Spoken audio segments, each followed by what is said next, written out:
Welcome back to the channel.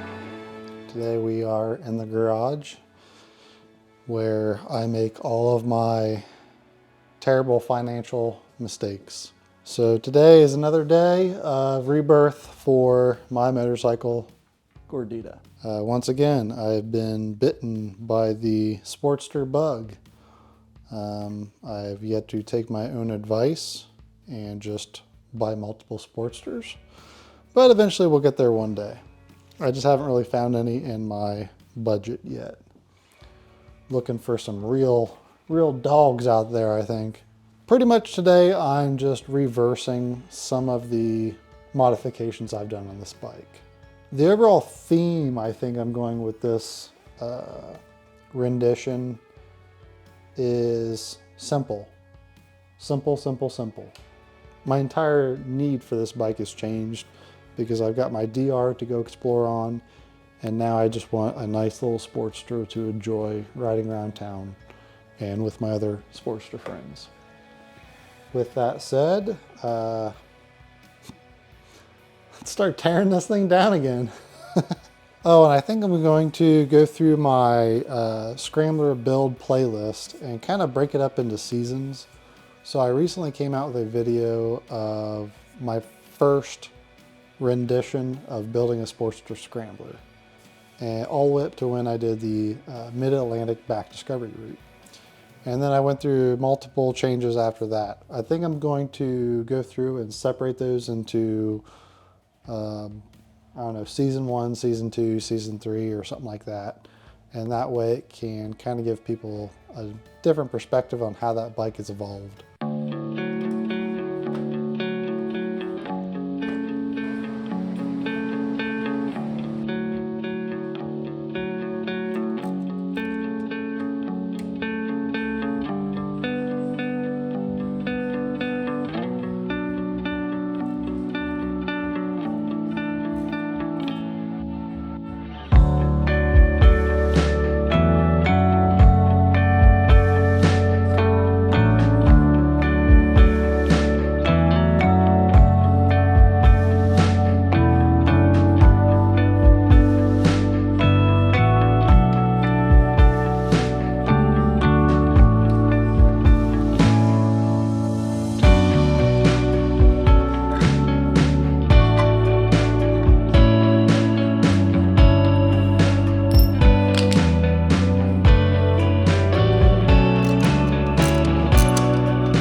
Well, it is a new day. It's raining outside, so it's the perfect day to come in the garage and keep working on the Sportster. Last time I was out here, I was touching up some of the wiring, trying to eliminate some of the unnecessary length and connectors and stuff, just trying to get that tank down as much as I can. It's a real challenge. I don't think I'll be able to fit it all up underneath the tank, so I might have to push it off to the side like it was factory. So they didn't really give you a lot of room to work with. But other than that, we've got the relocated ignition now, cleaned up some of the battery terminals. And after I tidy this up, I think I'm gonna start on the front end. Alrighty, so this is where I'm at, just kind of messing with the wires. Unfortunately, I have to run a 1-inch tank lift just because I have a few wires running on top, and if I don't run that, it actually pinches them all up here. On top of that, I need it lifted because I have my coil pack so high and close that I can't get to my fuel. Might relocate this too. So that way I can turn my fuel off and on still. It's pretty tight, but at least it's, you know, protected, I guess. But I've got my main harness now kind of drooped down below because it can't fit without the tank lift in the rear. This will be pulled up once it's all buttoned up and done. Like I said, I've got all the wires up here. Main harness still comes out here.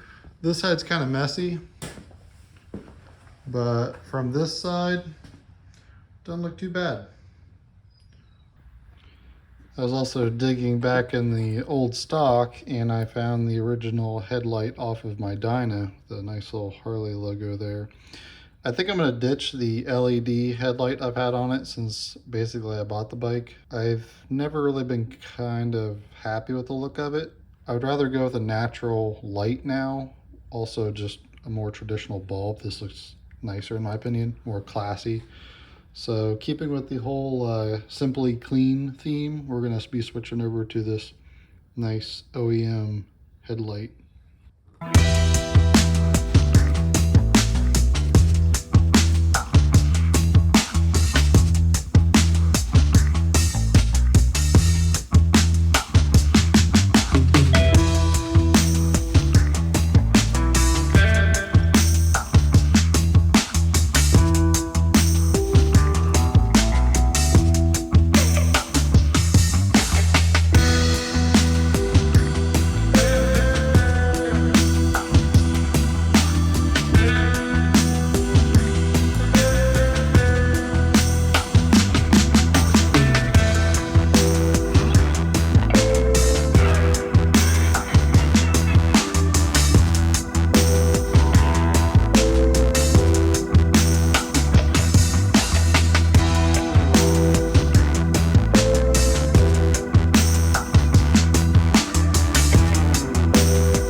It's so short now. It feels so tiny now. All right, so we're back in the workshop. Eventually I'm going to get around to insulating this and walling it off and actually organizing this section because it is a disaster still. So what I've decided to do actually is mount my horn down on the lower end in front of my transmission, and I'm going to use this here supplied basically engine bolt. Just going to make a little bit bigger of a hole right in the center here, and it should mount right up. And actually, it's funny enough is the factory wiring reaches down to it, so.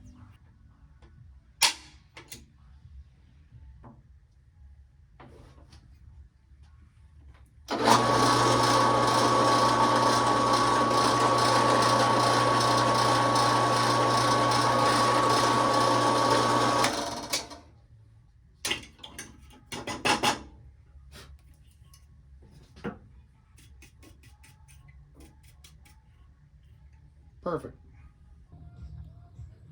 All right, let's see. So this is close, but it doesn't hit anything, and it's held in here. I couldn't fit it all up with this one bolt, so I dropped it down to this empty hole that's not being used, and it's good.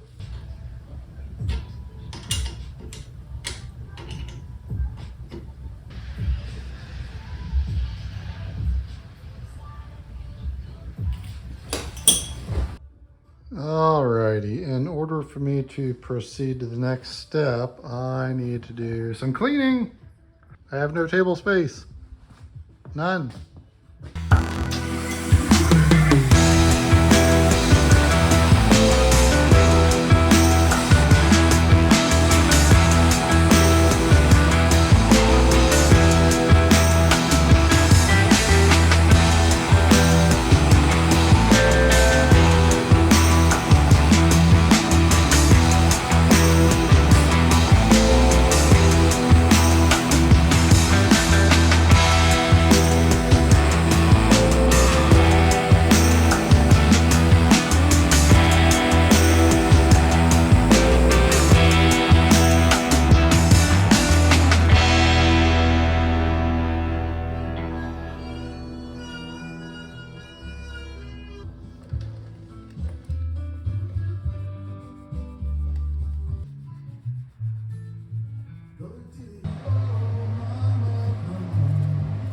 All right, it's raining cats and dogs outside, but I'm going to give you an update.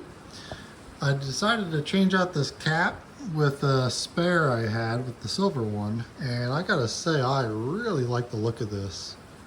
It really changed the top end of that. It just makes it look much more, I don't know, full. So really pleased with that. Really pleased with how the tank cleaned up. And don't worry, I still got all my stickers underneath.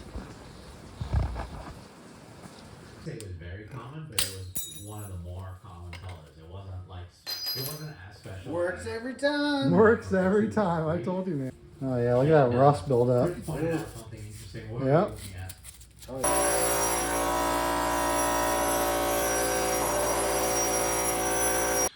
So I'm not gonna lie, I had full intention on wrapping this exhaust again, but mostly because of my booger welds and stuff that I did, and then this rear pipe is actually an original pipe.